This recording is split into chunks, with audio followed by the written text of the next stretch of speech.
उज्ज्वल भवितव्य आपल्या मुलामुलींचं सर्वाधिक योगदान नॅशनल इंग्लिश मीडियम स्कूलचं होय। आदर्श एज्युकेशन सोसायटीचं national English medium school Nadgive उच्च शिक्षित अनुभवी स्टाफ 10वीचा 100% रिझल्ट, डिजिटल शिक्षण प्रणाली, सुसज्ज लायब्ररी आणि लॅबोरेटरी, स्पर्धा परीक्षा मार्गदर्शन, कला क्रीडा सांस्कृतिक क्षेत्रासाठी प्रोत्साहन आणि व्यक्तिमत्व विकास यासह अनेक सुविधा। प्री प्रायमरी ते 10वी आजच आपल्या पाल्याचा प्रवेश निश्चित करा।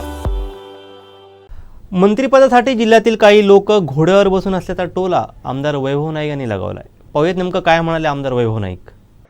खरं तर जिल्ह्यामध्ये काही लोक मंत्रिपदाच्या घोड्यावर बसलेली आहेत, परंतु गेल्या अनेक वर्षामध्ये त्यांना मंत्रिपद मिळालं नाही। त्यांना फक्त काही लोकांना शिवसेनेवर टीका करण्यासाठीच भाजप वापर करत आहे आणि मला वाटतं की अशा लोकांना, टीका करणाऱ्या लोकांना मंत्रिपद मिळणार नाही। आणि ज्या पद्धतीने आता सिंधुदुर्ग जिल्ह्यामध्ये 2-2 आमदार सत्तेमध्ये असून सुद्धा आज सिंधुदुर्ग जिल्ह्याचा पालकमंत्री हे दुसऱ्या जिल्ह्यातल्या लोकप्रतिनिधींना मिळाला आहे, त्यावरून ह्यांची परिस्थिती या जिल्ह्यामध्ये किंवा भाजपमध्ये काय आहे हे सिद्ध झालेलं आहे।